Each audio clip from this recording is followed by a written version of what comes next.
आज प्रभु श्री राम जी भी स्व की नहीं पर हित की सोच रहे हैं और मन में विचार आया, हम सब भाइयों का जन्म एक साथ हुआ, विवाह एक साथ हुआ और राजा मैं अकेला बन जाऊं, ऐसे कैसे हो सकता है। आज प्रभु श्री राम प्रसन्न नहीं हैं क्योंकि वह संपूर्ण आर्यावर्त को प्रसन्न करना चाहते हैं, उन्हें शांत करना चाहते हैं। और इधर प्रभु श्री राम जी गहन गंभीर अवस्था में हैं और उधर महाराज दशरथ जी अत्यंत प्रसन्न हैं।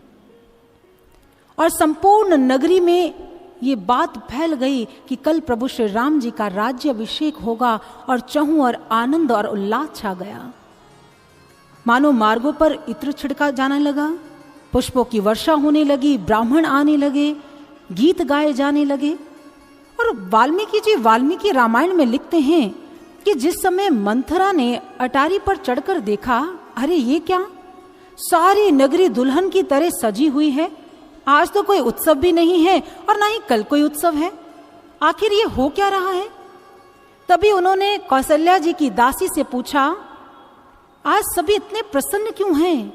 तो जिस समय ऐसा प्रश्न किया तो कौशल्या जी की दासी ने कहा, अरे मंथरे तुम्हें नहीं पता, कल राम को युवराज पद पर अभिषिक्त करना है और ये उसी की प्रसन्नता है।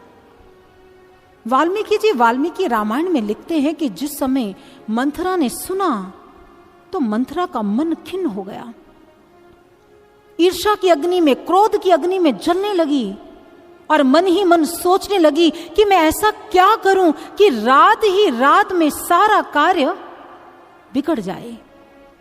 और इसी मन की मंशा को लेकर वो चल पड़ती है रानी कैकेयी के प्रकोष्ठ की ओर और मौन है, कुछ नहीं बोल रही है। जिस समय रानी कैकेयी ने मंथरा को ऐसे मौन देखा तो व्यंग करते हुए कहा, मंथरा यूं तो सारा दिन बोलती रहती हो, लेकिन आज ऐसा क्या हो गया, क्या लक्ष्मण से डांट पड़ी है इसीलिए मौन हो। तो मंथरा मौन है, कुछ नहीं बोल रही है, शांत। कैकेयी ने पुनः प्रश्न किया, कहने लगे, अरे कुब्जे कुछ तो बोलो, अरे महाराज दशरथ तो कुशल है ना, अरे मेरा पुत्र राम कैसा है, वो तो ठीक है ना। जिस समय मंथरा ने ऐसा सुना क्रोधित होकर कहने लगी, रानी राम के अतिरिक्त और कुशल किसी की हो ही नहीं सकती है। मैं अभी सुनकर आ रही हूं महाराज दशरथ जी कल राम को युवराज पद पर अभिषिक्त करेंगे। जिस समय रानी कैकेयी ने सुना तो मुख पर मुस्कान आ गई, अरे ये तुमने बड़ी शुभ बात सुनाई है। जल्दी से हीरे का हार जो गले में था मंथरा के हाथ में दे दिया तो मंथरा ने उसे जमीन पर पटक दिया। तो जिस समय रानी कैकेयी ने देखा, कहने लगी, मंथरा ये कैसा व्यवहार है, कल राम राजा होंगे, इसमें तुम्हें क्या। तो मंथरा ने कहा, यही तो मैं आपको समझाना चाहती हूं, कल राम राजा हो या भरत राजा हो, मुझे इससे कुछ फर्क नहीं पड़ेगा, लेकिन जो मैं सुनकर आ रही हूं वो बहुत ही महत्वपूर्ण बात है। मैं सुनकर आ रही हूं कल राम राजा होंगे और भरत को जेल में डाल दिया जाएगा और तुम्हें उम्र भर महारानी कौशल्या की दासी बनकर रहना पड़ेगा, रह लोगी। जिस समय ऐसी बात रानी कैकेयी को कही तो पुत्र मोह प्रबल हो गया। भविष्य की आकांक्षाएं, भविष्य की इच्छाएं और भविष्य के जो भय हैं वो सामने चित्रित हो गए, दिखने लग गए, विचलित हो गई। कहने लगी, मंथरा मुझे बताओ मैं क्या करूं, मैं अपने भरत के लिए ऐसा नहीं चाहती, मुझे बताओ इस संपूर्ण नगरी में अब तुम ही मेरी अपनी हो, तुम ही मेरा मार्ग प्रशस्त कर सकती हो, सभी तो षड्यंत्र कर रहे हैं, तुम मुझे बताओ मैं क्या करूं। गोस्वामी तुलसीदास जी कहते हैं, रानी कैकेयी ने अपने जीवन का भार मंथरा के कंधों पर डाल दिया और मंथरा ने उस भार का वहन किया। कहने लगे, रानी चिंतित मत हो, मेरे पास एक युक्ति है, मुझे स्मरण है, शायद तुम्हें याद नहीं है। महाराज दशरथ के पास 2 वरदान धरोहर के रूप में हैं, जाओ और उन वरदानों को मांग लेना। रानी कैकेयी अबोध बालक की तरह, मंथरा इस समय तो मुझे समझ ही नहीं आ रही है कि मैं उन 2 वरदानों में मांगूंगी क्या। तो मंथरा ने कहा, वो भी तुम चिंता मत करो, मैं तुम्हें स्वयं बताऊंगी कि उन वरदानों में तुम्हें क्या मांगना है, तुम्हें क्या मांगना चाहिए। और कैकई जाने लगी तो मंथरा ने रोक दिया, ऐसे नहीं, कोप भवन में जाओ, इन आभूषणों का परित्याग कर दो, विलाप करो, और जिस समय महाराज दशरथ तुम्हारे पास आए तो उनकी किसी भी बात को स्वीकार मत करना, पहले राम की सौगंध ले लेना, फिर अपने 2 वरदान मांगना। कहते मंथरा ने सब समझा दिया और रानी कैकई चल पड़ी कोप भवन की ओर।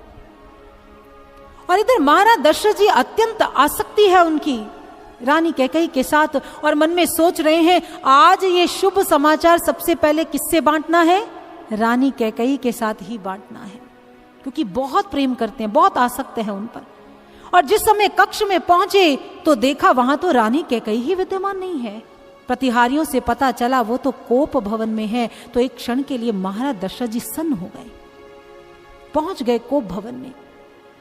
और जिस समय कोप भवन में रानी कैकई को जमीन पर गिरे हुए देखा, विलाप करते हुए देखा, तो हृदय कांप गया। जल्दी से रानी कैकई के समीप पहुंचे, कहने लगे देवी ये कैसे वस्त्रों को पहना है, उठो मुझे बताओ तुम्हें क्या पीड़ा है, किस राजा ने तुम्हारा अपमान किया है, उसे रंग बना दूं, बताओ तुम्हें क्या चाहिए, तुम्हारी क्या अभिलाषा है। जिस समय रानी कैकई ने सुना तो खिन्न हो उठी, क्रोधित स्वर में कहने लगी महाराज जब देखो मांग मांग मांग करते रहते हैं, आज तक कभी दिया कुछ भी नहीं, अभी मेरे वरदान भी आपके पास धरोहर के रूप में पड़े हैं, पहले आप वो वरदान दे दीजिए, उसके पश्चात कहिएगा कि मांगो क्या चाहिए। महाराज दशरथ जी ने कहा अरे देवी आज मैं अत्यंत प्रसन्न हूं, जो चाहे मांग लो, 2 क्या 4 वरदान मांग लो, आज मैं बहुत प्रसन्न हूं, और मैं जानता हूं जब ये प्रसन्नता की बात मैं तुमसे बांटूंगा तो तुम भी प्रसन्न हो जाओगी। तो रानी कैकई ने कहा मुझे 4 वरदान नहीं, मुझे मात्र 2 वरदान चाहिए। तो महाराज दशरथ जी ने कहा मांगो क्या चाहिए। तो उस समय रानी कैकई ने कहा पहले आप राम की सौगंध खाएं कि जो मैं वरदान चाहती हूं वो आप मुझे देंगे। तो महाराज दशरथ जी ने कहा ऐसे ही होगा। और उस समय रानी कैकई ने प्रथम वरदान मांगते हुए कहा महाराज यदि आप मुझे कुछ देना चाहते हैं तो मुझे पहले वरदान में राम के स्थान पर भरत का राज्याभिषेक चाहिए। कहते जिस समय महाराज दशरथ जी ने ऐसे सुना तो ऐसे लगा ये क्या हो गया। कहने लगे रानी ये उपहास का समय नहीं है, कल मैं राम को युवराज पद पर अभिषिक्त करूंगा और तुम भरत के लिए राज्याभिषेक की याचना कर रही हो। तो रानी कैकई क्रोधित स्वर में बोली क्यों, मैं आपकी विवाहिता नहीं हूं या भरत आपका पुत्र नहीं है, मुझे अपने पहले वरदान में यही चाहिए, क्या आप दे सकते हैं। महाराज दशरथ जी सोच में पड़ गए। गोस्वामी तुलसीदास जी कहते हैं उस समय महाराज दशरथ जी के मन में विचार आया मेरे राम को तो राज्य का लोभ ही नहीं है, लोभी न रामू राजपद बहुत भरत समुप्रीत। उनको भरत से बहुत प्रेम है, यदि कल राम के स्थान पर भरत भी राजा बन जाएंगे तो राम को प्रसन्नता ही होगी, क्योंकि उनके हृदय में लोभ नहीं है, कुछ पाने की कामना नहीं है।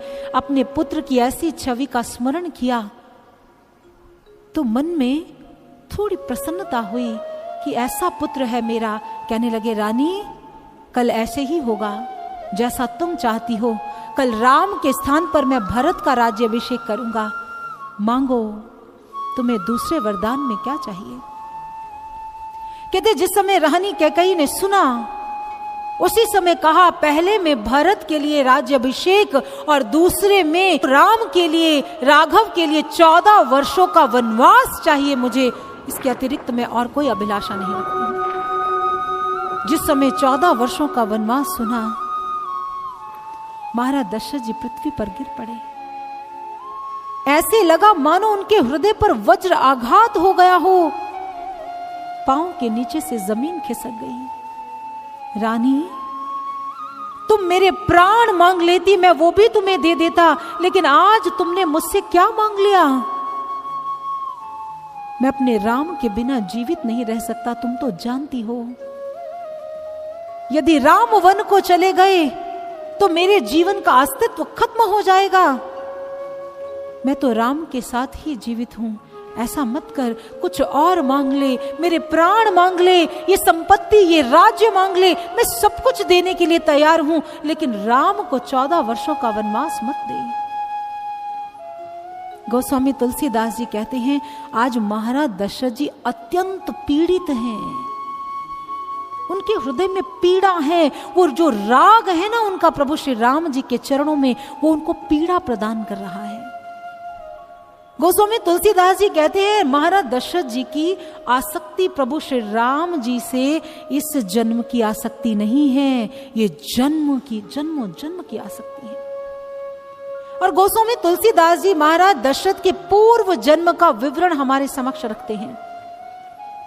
कहते कि पूर्व जन्म में महाराज दशरथ जी मनु थे, और मनु के पास सब कुछ था, धन, वैभव, मान, प्रतिष्ठा, आज्ञाकारी प्रजा, पुत्र, पत्नी, सब था। लेकिन बाबा कहते हैं, सब कुछ होते हुए भी महाराज मनु के जीवन में वैराग्य नहीं था। और एक दिन महाराज मनु बैठे विचार कर रहे थे कि मेरे पास सब कुछ है, लेकिन जीवन में वैराग्य नहीं है। और मन में ऐसे भाव कर उसी समय सोचते हैं, क्यों ना मैं तपस्या करूं, तप करूं, और वन में जाने का निर्णय ले लेते हैं। कहते जिस समय महाराज मनु वन में जाने के लिए तत्पर हो उठे, अपनी पत्नी शत्रुपा को साथ लिया और चल पड़े वन में, जाकर तपस्या की। और जिस समय भगवान विष्णु की आराधना की, तो एक दिन स्वयं साक्षात भगवान विष्णु उनके समक्ष प्रकट हो गए। जिस समय भगवान विष्णु उनके समक्ष प्रकट हो गए, उन्होंने कहा, मांगो मनु, क्या चाहिए? क्या मोक्ष के अभिलाषी हो? मोक्ष चाहिए? तो जिस समय मनु ने सुना, दोनों हाथ जोड़ लिए। उन्होंने कहा, प्रभु मुझे यह बताएं कि क्या वैराग्य के बिना मोक्ष मिल सकता है? तो प्रभु ने कहा, नहीं, मोक्ष के लिए तो वैराग्य की आवश्यकता होती है। जिस समय प्रभु ने ऐसा कहा, तो महाराज मनु ने एक और प्रश्न किया, प्रभु आप तो जानते हैं मेरे जीवन में तो वैराग्य है ही नहीं, मेरे जीवन में तो राग ही राग है, तो मैं मोक्ष का अधिकारी ही नहीं हूं। तो प्रभु ने कहा, यदि अधिकारी नहीं हो तो तपस्या का फल क्या चाहिए? तो उन्होंने कहा, प्रभु मैं जानता हूं ये राग जो है ना, ये बंधन का कारण है, लेकिन मैं इस राग का सदुपयोग करना चाहता हूं, क्योंकि मेरे जीवन में वैराग्य तो है नहीं। तो प्रभु ने मुस्कुराते हुए कहा, मनु तुम इस राग का सदुपयोग कैसे करोगे? उन्होंने कहा, प्रभु यदि राग बांधने का काम करता है, तो मैं इस राग से आपको बांधना चाहता हूं। इससे बड़ा राग का सदुपयोग और कोई हो ही नहीं सकता। आप मेरे पुत्र बनकर आ जाएं, यही मेरे राग का सदुपयोग है। मैं आपको पुत्र रूप में पाना चाहता हूं। और गोस्वामी तुलसीदास जी कहते हैं, वही राग, वही अनुरक्ति महाराज मनु की दशरथ रूप में भी विद्यमान रहती है। गोस्वामी तुलसीदास जी कहते हैं, यूं तो प्रभु के साथ तो ही मोही नाते अनेक, मानिए जो भावे। हमारे और उनके अनेक नाते हैं, चाहे कुछ भी मान लें, लेकिन संसार से विमुख होकर ईश्वर के साथ अपने मन को सायुज्य करना है, जोड़ना है, तभी जीवन में आनंद और शांति आ पाएगी, उससे पहले नहीं। संत नारायण हुए हैं, उन्होंने कहा, यदि राग करना है तो भी प्रभु श्री राम जी के चरणों में करो, अनुराग करना है तो भी प्रभु श्री राम जी के चरणों में करो, क्योंकि संसार के साथ राग करेंगे, संसार के साथ राग के बंधन में बंधेंगे तो क्या होगा? मुक्ति नहीं मिलेगी, हम बंधनों में जकड़े जाएंगे। लेकिन यदि अनुराग, वो राग, वो अनुरक्ति, वो प्रेम केवल और केवल प्रभु श्री राम जी के साथ होगा, तो वो राग भी मोक्ष तक ले जाएगा, वो बंधन मुक्त कर देगा। इसीलिए उन्होंने एक भजन में अपनी वाणी में बहुत सुंदर कहा, राम से अनुराग करिए, राम से अनुराग। ऐसे प्रभु से अनुराग करो जो कण कण में विद्यमान है, जो ब्रह्मांड का संचालक है, जो ईश्वर हैं। और वे अपनी वाणी में क्या लिखते हैं, आइए उन्हीं की रचना को एक भजन के माध्यम से श्रवण करते हैं।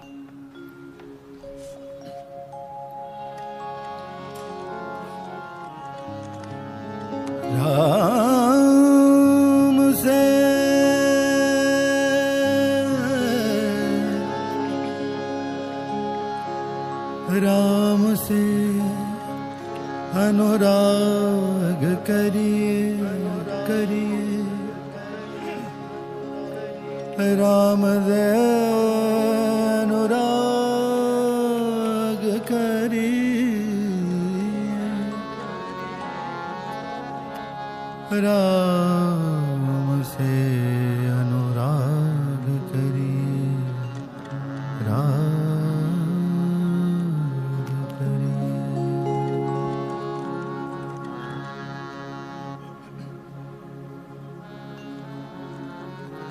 राम से अनुराग करिए, राम से अनुराग करिए, राम से अनुराग करिए, राम से अनुराग करिए।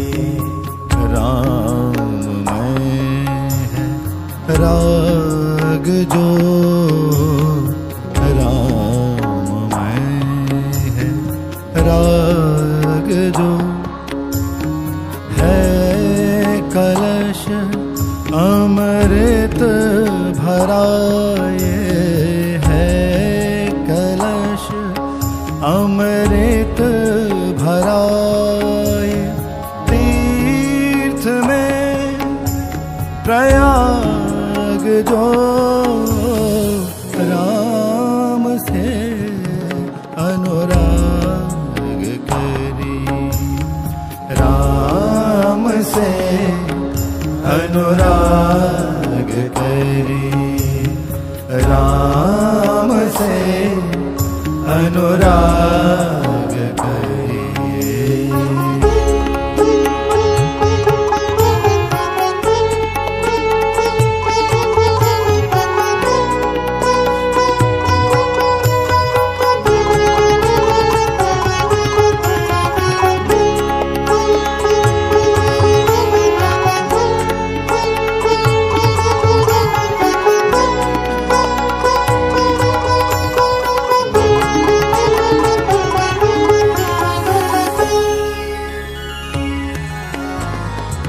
जीव में धड़कन वही, जीव में धड़कन वही, अग्नि में है आग जो, अग्नि में है आग जो, भक्ति की गंगा है बहती, भक्ति की गंगा है बहती, नित बसंत फाग दो, राम से अनुराग करिए, राम से अनुराग करिए, राम से अनुराग करिए।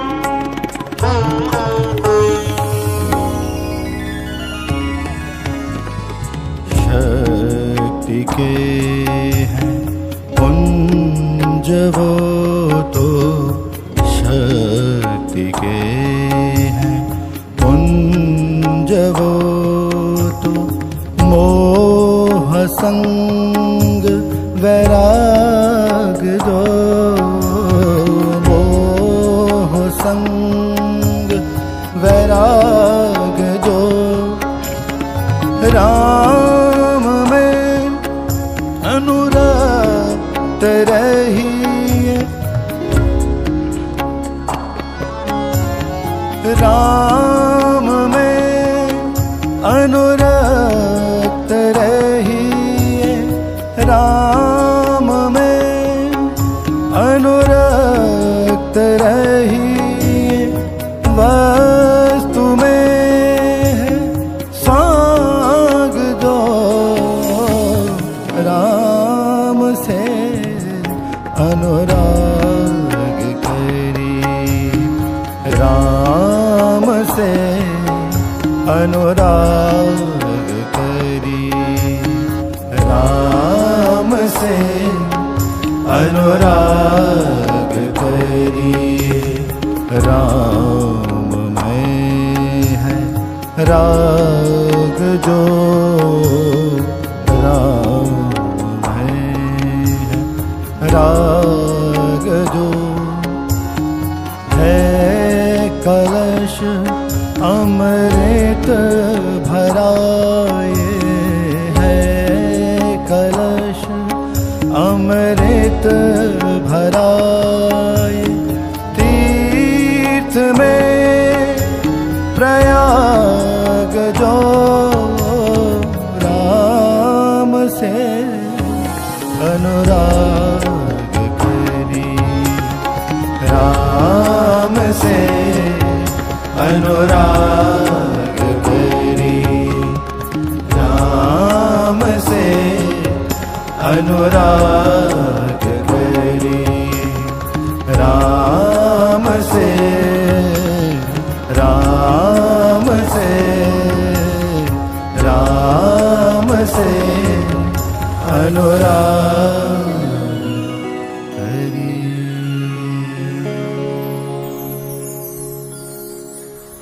आज महाराज दशरथ जी के भीतर में अनुरक्ति है राम को लेकर, और अत्यंत उद्विग्न हो रहे हैं, विह्वल हो उठे, जमीन पर गिर पड़े, आंखों से अश्रुधारा प्रवाहित हो गई। कहने लगे, हे रानी, समस्त सुखों को मांग ले, लेकिन मेरे जीवन से राम को विलग मत कर। महाराज दशरथ जी बहुत प्रयास करते हैं रानी कैकेयी को समझाने का, लेकिन रानी कैकेयी को समझ नहीं आती। जिस समय देखा महाराज दशरथ जी ने कि रानी को समझ नहीं आ रही है, उसी समय एक शब्द बोला। कहने लगे, हे रानी, यदि कल प्रातः होते ही राम वन को चले गए तो मैं मृत्यु को प्राप्त हो जाऊंगा। महाराज दशरथ जी को विश्वास है कि यदि मैं ऐसा कहूंगा, यदि ऐसा हुआ तो ये अपने विचारों को बदल देगी, यही सोचकर, क्योंकि कौन स्त्री होगी जो सौभाग्यशालिनी नहीं बना रहना चाहती। जिस समय रानी कैकेयी ने ऐसा सुना, लेकिन कठोर हृदय वैसी की वैसी रही। बाबा कहते हैं, महाराज दशरथ जी देख रहे हैं कि अब रानी कैकेयी कहेगी, मुझे क्षमा कर दीजिए महाराज, मुझसे भूल हो गई, आप अपने प्राणों को रखें, मुझे आप प्रिय हैं, मुझे राज्य नहीं चाहिए। लेकिन ऐसा नहीं हुआ। महाराज दशरथ जी मौन दृष्टा बनकर देख रहे हैं। तो रानी कैकेयी ने कहा, महाराज, आप कहते हैं कि प्रातः काल अगर राम वन को चले गए तो मैं मृत्यु को प्राप्त हो जाऊंगा, तो मैं कहती हूं यदि नहीं गए तो मैं मृत्यु को प्राप्त हो जाऊंगी।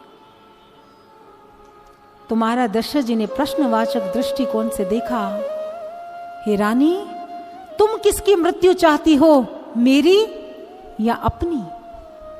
तो रानी कैकेयी ने बड़ी चतुराई से कहा, महाराज, यदि मेरी मृत्यु होगी तो आपके कुल पर कलंक ही लगेगा, लेकिन यदि आपकी मृत्यु हो गई तो आपको कीर्ति मिलेगी। जिस समय महाराज दशरथ जी ने ऐसा सुना, मन खिन्न हो गया। उसी समय रानी कैकेयी से जो आसक्ति थी, जो मोह था, वो टूट गया।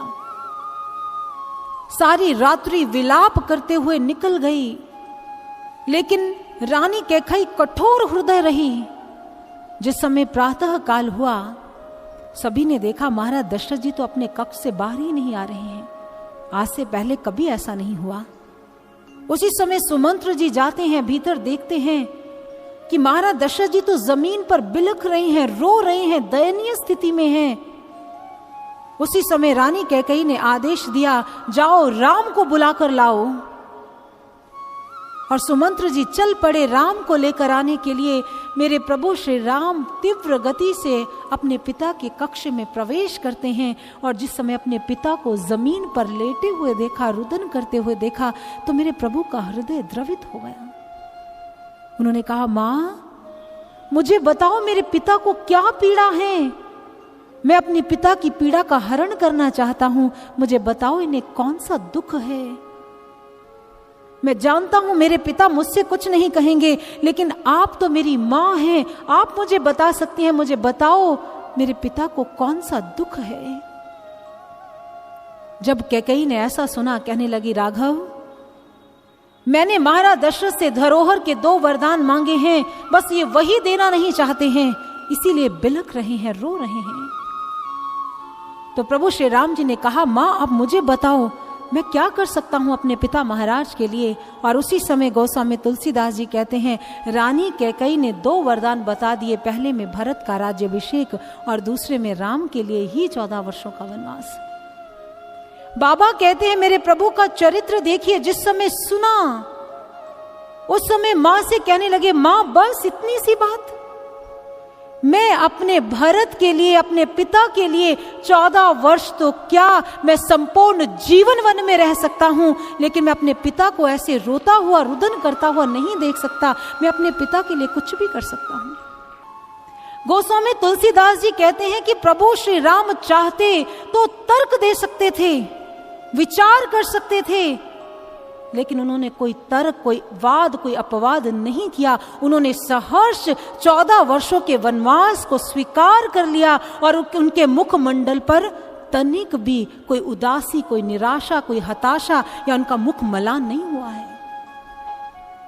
वाल्मीकि जी कहते हैं, यही तो प्रभु श्री राम जी का व्यक्तित्व है, यही प्रभु श्री राम जी की शोभा है, जो राज्य अभिषेक की बात सुनकर ना तो प्रसन्न होता है और ना ही छिन जाने पर मुख मलान होता है। वो कहते हैं, मेरे प्रभु तो स्थित प्रज्ञ हैं, वो सदैव सम रहते हैं, सदैव सम रहते हैं। गीता में भगवान श्री कृष्ण से प्रश्न किया अर्जुन ने, स्थित प्रज्ञ का भाषा समाधिस्थस्य केशव, हे केशव स्थित प्रज्ञ की परिभाषा क्या होती है। तो भगवान श्री कृष्ण ने कहा, दुखेश्व वनु द्विग्न मनाह सुखेशु विगत सप्रूह, जो ना सुख में सुखी होता है ना दुख में दुखी होता है, जो सदैव आत्मा में रमण करता हुआ आनंद की अवस्था में रहता है, वही स्थित प्रज्ञ है। आज प्रभु श्री राम जी के इस रिस्पॉन्स ने, प्रभु श्री राम जी की इस प्रतिक्रिया ने, जो बड़ी सहज थी, जिसमें सुकून था, उन्हें मर्यादा पुरुषोत्तम राम बना दिया। मर्यादा पुरुषोत्तम राम। यदि प्रभु श्री राम वैसी प्रतिक्रिया नहीं देते तो वो मर्यादा पुरुषोत्तम राम की उनकी इतनी दिव्य झांकी हम कैसे देख पाते। शास्त्र कहते हैं, गोस्वामी तुलसीदास जी कहते हैं, जीवन में अनंत घटनाएं आती हैं और चली जाती हैं। घटनाएं तो आती हैं, लेकिन उन घटनाओं पर हमारी प्रतिक्रिया क्या होती है, वही हमारे व्यक्तित्व का निर्धारण करती है। घटनाएं हमारे व्यक्तित्व को निर्धारित करती हैं। हम कच्चे हैं कि पक्के हैं, हम सधे हुए हैं कि नहीं सधे हुए। यदि छोटी सी बात पर हम विचलित हो जाते हैं, उद्विग्न हो जाते हैं, इसका अर्थ यह है कि अभी हमें अपने ऊपर बहुत सारा काम करने की आवश्यकता है। आचार्य चाणक्य एक बात कहा करते हैं। आचार्य चाणक्य कहते हैं, ईश्वर आपको परिस्थितियां देता है, लेकिन उन परिस्थितियों पर आपने प्रतिक्रिया कैसी करनी है, यह आप पर निर्भर करता है। यह चुनाव आपका है। ईश्वर हमें भांति भांति की परिस्थितियों में डालते हैं, लेकिन उन परिस्थितियों में हमारा रिएक्शन कैसे होना चाहिए, प्रतिक्रिया कैसी होनी चाहिए, यह हम पर निर्भर करता है। और कोई परिस्थिति, कोई विपदा, कोई घटना हमें विचलित नहीं कर सकती जब तक उन परिस्थितियों को हम अपने जीवन में आने की अनुमति नहीं देते हैं, जब तक वो घटनाएं हमारे जीवन में नहीं आ जाती हैं। जहाज समुद्र में चलता है तो यात्रियों को एक छोर से दूसरे छोर तक लगाता है, लेकिन यदि वो जल जहाज के बीच में आ जाए तो वो डूब जाता है। गुरुदेव परम श्रद्धेय सर श्री आशुतोष महाराज जी कहा करते हैं, कोई नकारात्मकता, कोई परिस्थिति, कोई व्यक्ति, कोई वस्तु, कोई स्थान आपके जीवन को प्रभावित नहीं कर सकता जब तक आप स्वयं अनुमति नहीं देते उस नकारात्मकता को अपने जीवन में आने की। तब तक आप विचलित नहीं हो सकते हैं। लेकिन विडंबना यह है, मन की स्थिति ऐसी है, मन का स्वभाव ऐसा है, वो विचलित रहता है, वो उद्विग्न रहता है, वो भटकता रहता है। और ऐसे अशांत उद्विग्न मन के साथ हम सही निर्णय कैसे ले सकते हैं? क्या आपने कभी किसी दौड़ते हुए व्यक्ति को भोजन करते हुए देखा है? और भोजन कर भी ले तो क्या वो भोजन सुपाच्य है? नहीं है। ऐसे ही अशांत मन, विचलित मन कभी भी ना तो सही निर्णय ले सकता है और ना ही सही रिएक्शन दे सकता है। उसके लिए मन के शांत होने की आवश्यकता है। आप देखिए, समाज में ये अशांति का कारण हमारा ये उलझा हुआ, बिखरा हुआ मन ही तो है।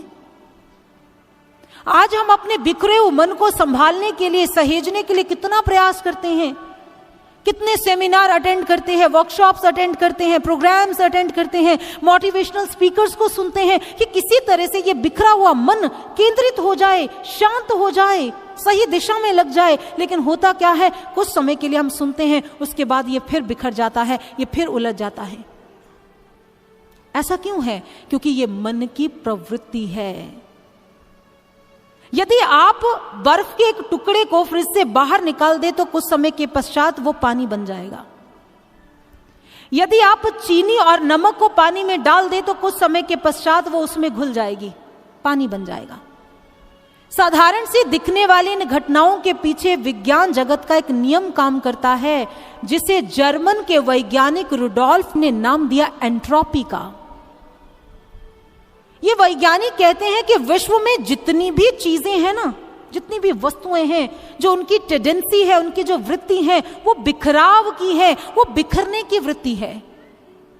आप यदि गर्म पानी के गिलास को कमरे में रख दें तो क्या होगा? कुछ समय के पश्चात धीरे धीरे वो ठंडा होने लग जाएगा और वो रूम टेम्परेचर में आ जाएगा, उस तापमान के साथ तालमेल बना लेगा। कैसे बना लेगा? क्योंकि जिस गर्म अणुओं ने उसे रोक रखा है, संगठित कर रखा है, वो धीरे धीरे विघटित होने लगते हैं। ये वृत्ति है। और हमारे वैज्ञानिक कहते हैं केवल वस्तुओं की टेंडेंसी ऐसी नहीं है बिखराव की, व्यक्ति के मन की टेंडेंसी भी बिखरने की है, उसके विचार की भी टेंडेंसी बिखरने की है, चित्त की भी बिखरने की है। हम बिखरे रहते हैं, हम उलझे रहते हैं। लेकिन विचारणीय बात है, इस बिखराव को, इस टूटन को कैसे संगठित किया जाए, कैसे स्टेबल किया जाए? प्रश्न यह है। वैज्ञानिक कहते हैं यदि आप किसी वस्तु के बिखराव की स्थिति में सुधार लाना चाहते हैं तो थर्मोडायनामिक का सिद्धांत कहता है उसके लिए आपको बाहर से बल अर्थात फोर्स लगानी होगी, तब ऐसा होगा। ठीक इसी प्रकार से हम भी अपने मन, अपने विचार, अपने चित्त से स्वयं जूझ नहीं सकते हैं, उसे स्थिर नहीं कर सकते हैं। अपने बिखरे हुए मन को स्टेबल करने के लिए, स्थिर करने के लिए हमें भी एक ऐसी शक्ति की आवश्यकता है जो हमें व्यवस्थित कर दे, हमारे निराशा से घिरे हुए मन को उठा दे, हमें उत्साह भर दे, हमें सही दिशा दे, हमें सकारात्मकता प्रदान करे। और वो शक्ति, वो बल कोई और नहीं होता है, स्वयं सद्गुरु का बल होता है, वो गुरु का बल होता है। और हम सभी जानते हैं कुरुक्षेत्र के मैदान में अर्जुन युद्ध में खड़ा है, अपनों को सामने देखा, मोहग्रसित हो गया। और उसके जीवन में भी एंट्रोपी का नियम लागू हो गया। सीदंती मम गात्राणि मुखं च परिशुष्यति। गांडीव गिर गया है, मन विह्वल है, मुख सूख रहा है, हाथ कांप रहे हैं, कुछ समझ नहीं आ रहा है, मैं क्या करूं? जिस समय ऐसा अपने आप को महसूस किया तो समय कहा, हे माधव, मैं शिष्य रूप में आपके चरणों में आ गया हूं, इस मेरे चंचल मन की वृत्तियों को रोक दो, मुझे बताओ मैं क्या करूं, मैं अपने मन से अत्यंत विह्वल हूं, अत्यंत दुखी हूं। तो उस समय भगवान श्री कृष्ण कहते हैं, पार्थ, इस चंचल मन की चंचलता को मिटाने का एक ही तरीका है, जब तुम्हारा ध्यान यहां केंद्रित होगा, जब तुम मेरे वास्तविक स्वरूप का दर्शन करोगे तो तुम्हारी बिखरी हुई वृत्तियां, बिखरा हुआ मन यहां ब्रह्मरंध्र में, भ्रिकुटी में केंद्रित हो जाएगा। तो उन्होंने कहा प्रभु कैसे? तो उन्होंने कहा पश्य में पार्थ रूपाणी शत शोथ सहस्रशः नाना विधानी दिव्यानी नाना वर्णाकृतीनि च। हे पार्थ मेरे रूप को देख, मेरे विराट स्वरूप का दर्शन कर। जब यहाँ तत्व में तुम मेरे प्रकाश तत्व का विराट स्वरूप का दर्शन करोगे तो तुम्हारा बिखरा हुआ मन स्वतः ही यहाँ केंद्रित हो जाएगा। और भगवान श्री कृष्ण ने मात्र चर्चा नहीं की, मात्र समझाया नहीं, बल्कि वो तत्व ज्ञान उसके हृदय में प्रकट कर दिया। और जिस समय वो तत्व ज्ञान प्रकट हुआ, वही मोह ग्रसित अर्जुन गांडीव लेकर खड़ा हो गया। प्रभु मैं धर्म की संस्थापना के लिए सज्ज हूं, मुझे बताइए मेरे लिए क्या आज्ञा है। मन की चंचलताएं, मन की समस्याएं जितनी भी हमारे जीवन में घर कर चुकी है, उसका एक ही समाधान है, और वो समाधान है आत्मज्ञान, ब्रह्म ज्ञान।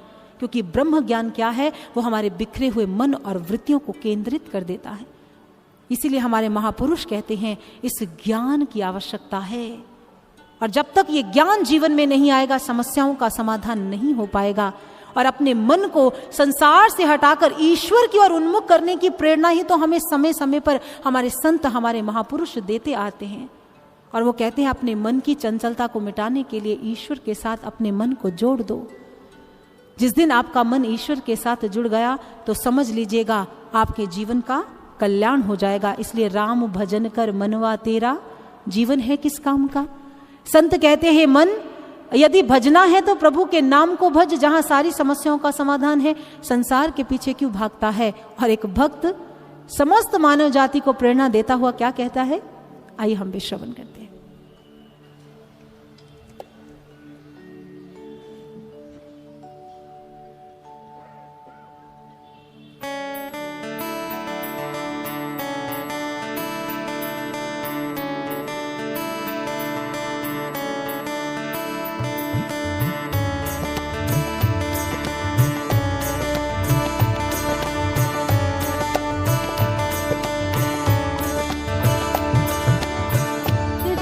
भजन कर मनवा तेरा, राम भजन कर मनवा तेरा, जीवन है किस काम का, जीवन है किस काम का, दुख दर्द सब मिट जाएंगे, दुख दर्द सब मिट जाएंगे, ध्यान करो प्रभु राम का, ध्यान करो प्रभु राम का, ध्यान करो प्रभु राम का।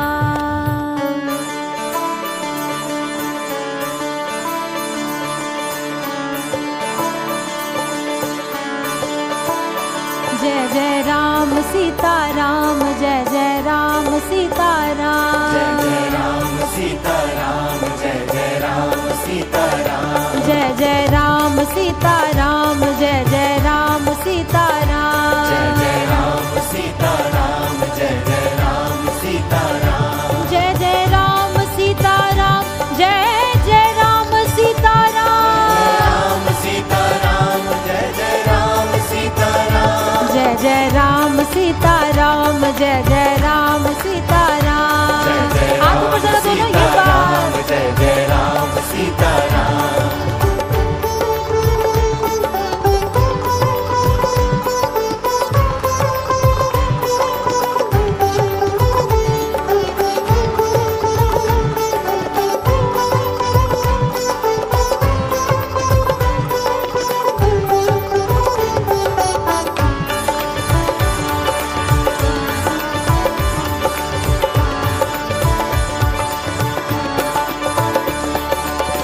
करुणा के सागर हो प्रभु जी, सबको राह दिखाते हो,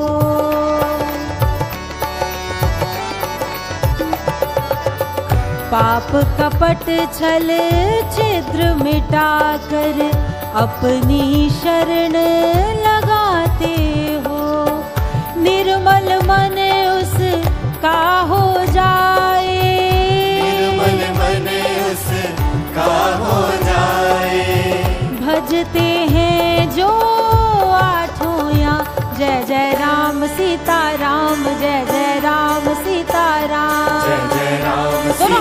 जरा ये जय बात। जय राम सीताराम जय जय राम सीताराम, जय जय राम सीताराम, जय जय राम सीताराम जय जय राम सीताराम जय जय राम सीताराम, जय जय राम सीताराम, जय राम सीताराम जय जय राम सीताराम जय जय राम सीताराम, जय जय राम सीताराम, जय जय राम सीताराम जय जय राम सीताराम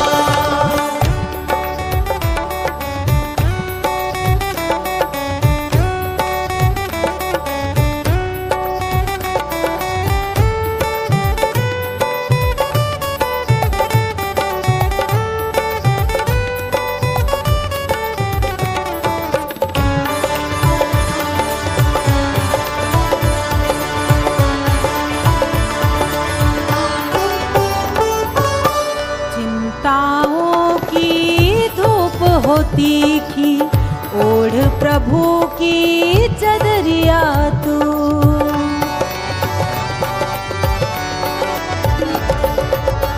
चलते चलते राह जो भटको, थाम लो प्रभु की अंगुलिया तू, काहे को हो बैठा बोझिल, काहे को हो बैठा बोझिल ले सहारा राम का। जय जय राम सीताराम, जय जय राम सीताराम, जय जय राम सीताराम जय जय जय राम सीताराम जय जय राम सीताराम, जय जय राम सीताराम, जय जय राम सीताराम जय जय राम सीताराम जय जय राम सीताराम, जय जय राम सीताराम, जय जय राम सीताराम जय जय राम सीताराम जय जय राम सीताराम, जय जय राम। हाथ ऊपर जरा ये जय बात। जय राम सीताराम जय जय राम सीताराम जय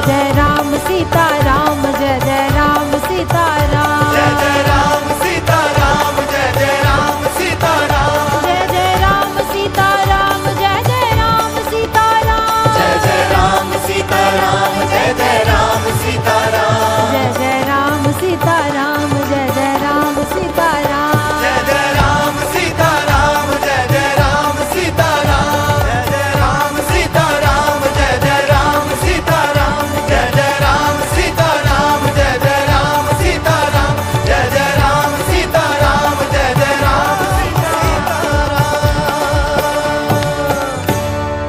जय श्री राम। जय श्री राम हमारी समस्याओं का समाधान क्या है? प्रभु श्री राम में अपने मन को रमा लेना, प्रभु श्री राम में अपने मन को लगा देना। लेकिन ये मन अपने आप तो राम के चरणों में रमेगा नहीं, इसके लिए तो आत्मज्ञान की आवश्यकता है और उसके लिए पूर्ण सद्गुरु की शरण में जाना होगा। तभी हमारा क्रिया, हमारी प्रतिक्रिया, हमारा व्यवहार, हमारा चरित्र, हमारा आचरण सब मर्यादित हो पाएगा। ये तभी संभव हो पाएगा।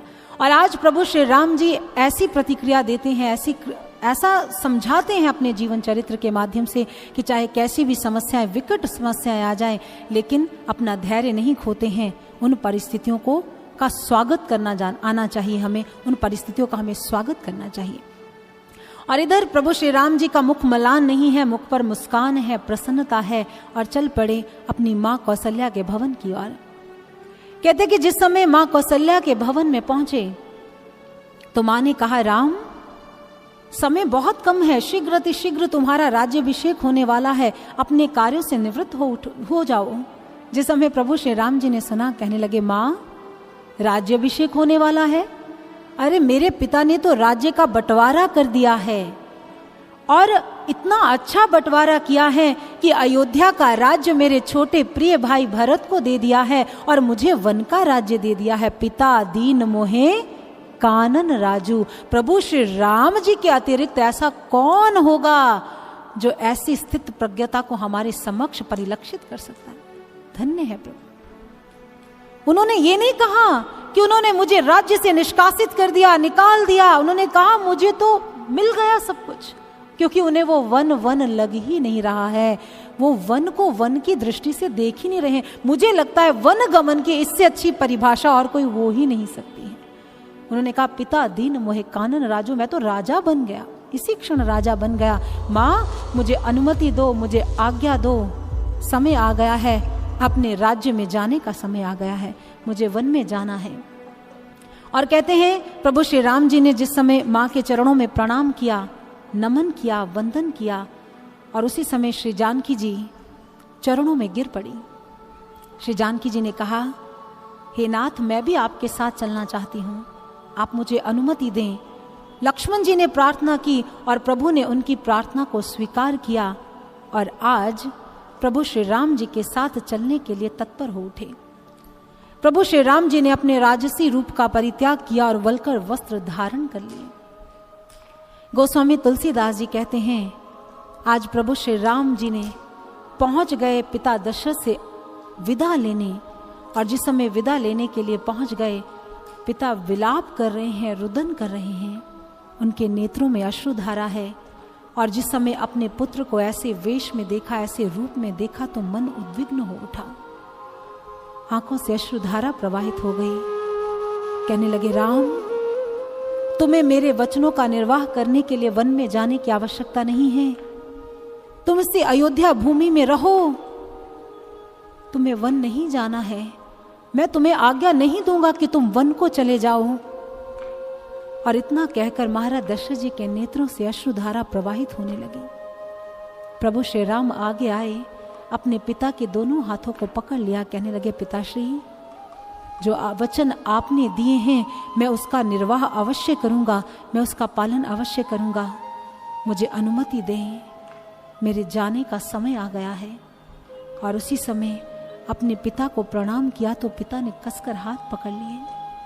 कहने लगे, राम, यदि तुम चले गए तो मैं जानता हूं मैं जीवित नहीं रह पाऊंगा, कुछ क्षण और मेरी आंखों के सामने खड़े रहो, मैं तुम्हें जी भर कर देखना चाहता हूं, ना जाने ये घड़ी, ये पल मुझे पुनः प्राप्त हो चाहे ना हो।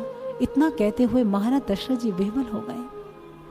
प्रभु श्री राम जी ने अपने पिता के चरणों में प्रणाम किया और अपनी माँ कैकेयी के चरणों में प्रणाम किया और चल पड़ते हैं वन की ओर। कहते जैसे ही अपने राजभवन से बाहर निकले, समस्त अयोध्या आज द्वार पर खड़ी विलाप कर रही है, रुदन कर रही है। सभी चाहते हैं प्रभु श्री राम वन में ना जाएं, सभी चाहते हैं प्रभु श्री राम यहीं रुक जाए अयोध्या में, क्योंकि राम अगर अयोध्या में नहीं है तो अयोध्या अत्यंत सूनी है। आज सभी विचार करते हम भी प्रभु श्री राम जी के साथ चलेंगे। प्रभु सबको समझाने का प्रयास करते हैं, ये वनवास मेरा है, आप लोगों का नहीं है, आप यहीं धैर्य धारण करो, मैं 14 वर्षों के पश्चात लौट कर आऊंगा। और प्रभु श्री राम जी रथ पर आरूढ़ हो गए। जिस समय समस्त अयोध्या वासियों ने देखा प्रभु श्री राम तो जा ही रहे हैं, लक्ष्मण जी और श्री जानकी जी भी साथ में हैं, तो श्री जानकी जी को ऐसे रूप में देखकर समस्त अयोध्या वासी विह्वल हो उठे। जिस श्री जानकी जी को हमने दुल्हन के रूप में देखा था, जो हमारे राज्य में खुशियों को लेकर आई थी, आज वो ऐसे वेश में इस राज्य से प्रयाण कर रही है। आज समस्त अयोध्या वासियों के नेत्रों में अश्रुधारा प्रवाहित हो गई और सभी आज प्रभु को रोकने का प्रयास करते हैं। और गोस्वामी तुलसीदास जी अयोध्या वासियों के मन की वेदना को, मन की पीड़ा को लिखते हुए बहुत सुंदर एक रचना लिखते हैं। उन्होंने कहा, जिस समय अयोध्या वासियों ने श्री जानकी जी को ऐसे रूप में देखा तो मानो ऐसे लगा जैसे हृदय पर वज्र आघात हो गया हो। और कैसी स्थिति है, कैसा दारुण दृश्य है। गोस्वामी तुलसीदास जी क्या कहते हैं, आइए उन्हीं की एक रचना के माध्यम से श्रवण करते हैं।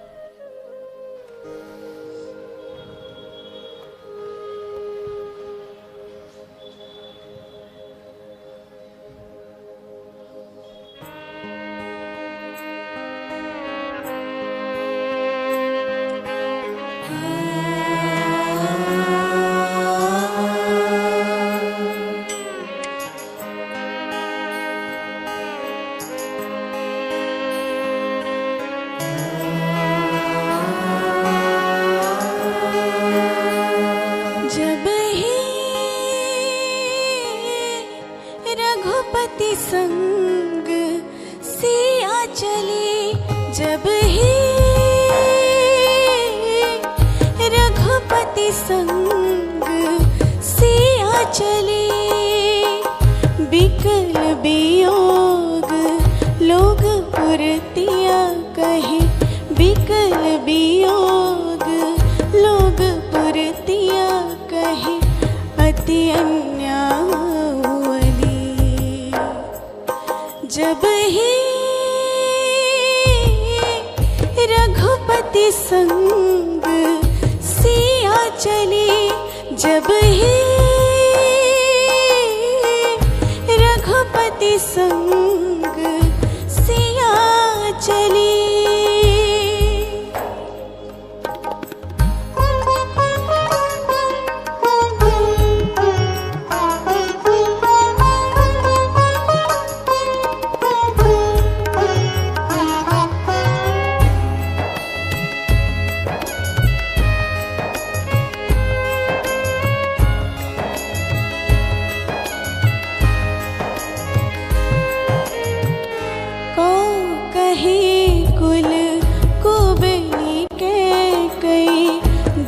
विष फलनी फली, को कहे कुल कुबिनी के कई, दुख विष फलनी फली। जब ही रघुपति संग सिया चली, जब ही रघुपति संग सिया चले।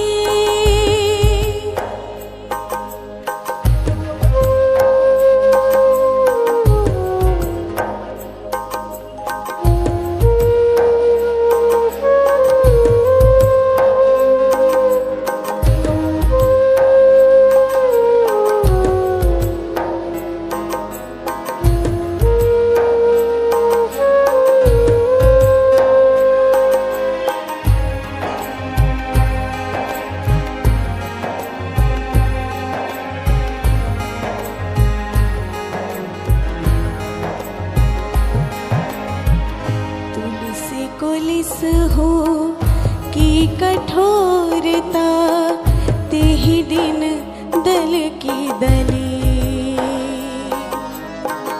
तुलसी कुलिस हो की कठोरता, तेहि दिन दल की दली। जब ही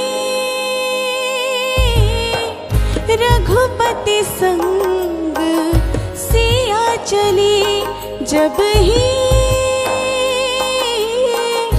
रघुपति संग सिया चली, बिकल वियोग लोग पुरतिया कहे, बिकल वियोग लोग पुरतिया कहे, अति अन्यायी।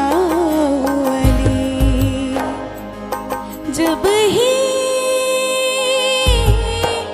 रघुपति संग सिया चली, जब ही रघुपति संग सिया चली, रघुपति संग सिया चली, रघुपति संग सिया चली।